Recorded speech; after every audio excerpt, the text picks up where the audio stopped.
Jane Nathan Belmont, de 9 anos, sua irmã mais nova, Anna Kathleen Belmont, de 7 anos, e seu irmão Grant Ellis Belmont, de apenas 4 anos, desapareceram misteriosamente sem deixar rastros, para nunca mais serem vistos novamente.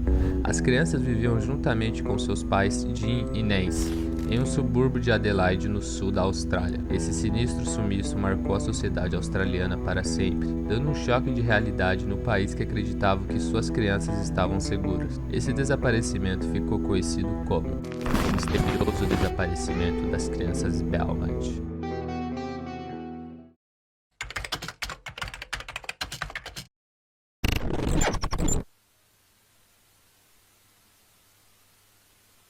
Tudo começou quando os irmãos Belmont estavam indo juntos para a praia de Glenelg, em Adelaide, na Austrália. Era feriado nacional em 26 de janeiro, que estava sendo comemorado o Dia da Austrália em 1966. Jane, a filha mais velha, com 9 anos, era considerada responsável o suficiente para cuidar de sua irmã mais nova e de seu irmão pequeno. Então levou as irmãs usando um carrinho elétrico para ir até a praia em um trajeto que mal durava 5 minutos. Os pais não tinham motivo algum para proibir as crianças de ir até a praia. O destino era o famoso resort da região em Glenelg, na qual eles tinham ido no dia anterior e não tiveram nenhum problema, pois a região sempre foi muito tranquila. Ou era isso que se esperava? Porém, nesse fático dia, as crianças que deveriam ter voltado para casa às 2 da tarde não chegaram o dia todo. Quando era 7h30 da noite e as crianças ainda não haviam chegado, seus pais decidiram chamar a polícia. A partir de então, iniciou-se aquela que viria a ser a mais infame e improfícua investigação de desaparecimento de menores na história criminal australiana.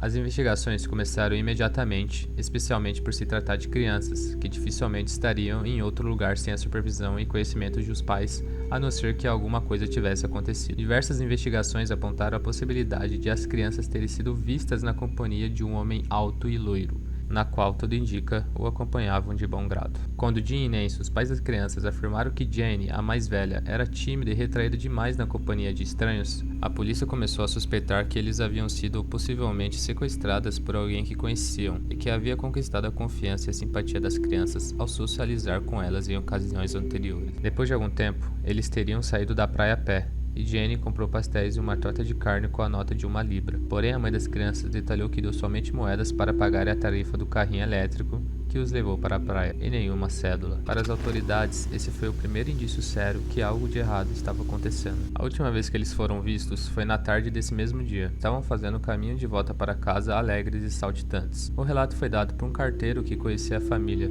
De acordo com seu depoimento, ao menos até aquele momento, elas não estavam acompanhadas de nenhum homem adulto. Apesar de seu relato ser considerável confiável, houve conflitos com relação à exata hora do dia em que ele teria visto as crianças.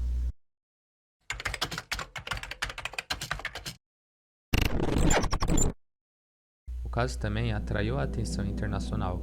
Em 8 de novembro de 1966, Gerard Croiset, um parapsicólogo evidente da Holanda, foi trazido para a Austrália, causando uma exaltação na mídia. Sua busca pelas crianças não teve sucesso. Com sua história mudando de dia para dia e sem oferecer nenhuma pista, ele identificou um local em um depósito perto do lar das crianças, no qual ele acreditava que os corpos das crianças haviam sido enterrados. Na época de seu desaparecimento, era um canteiro de obras e ele disse acreditar que seus corpos foram enterrados sob concreto novo, dentro dos restos de uma antiga olária. Os proprietários, que estavam relutantes em escavar com base na alegação de um vidente, logo cederam à pressão pública depois que a publicidade arrecadou cerca de $40 mil para a demolição do prédio. Nenhum vestígio ou qualquer evidência ligando qualquer um da família Belmont foi encontrado.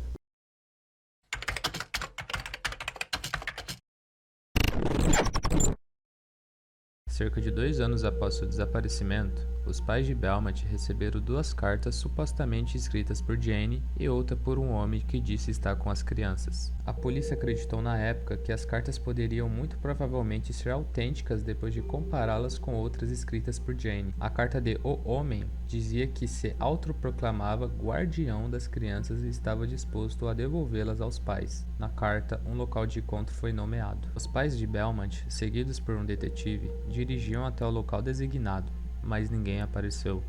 Algum tempo depois, uma terceira carta, também supostamente de Jane, chegou. Dizia que o homem estava disposto a devolvê-las, mas quando percebeu que um detetive disfarçado também estava lá, ele decidiu que os Belmonts haviam traído sua confiança e ele ficaria com as crianças. Em 1992, novos exames forenses das cartas mostraram que era uma farsa. A tecnologia de impressão digital melhorou e o autor foi identificado como um homem de 41 anos que era adolescente na época que escreveu as cartas. Por causa do tempo decorrido, ele não foi acusado de qualquer ofensa.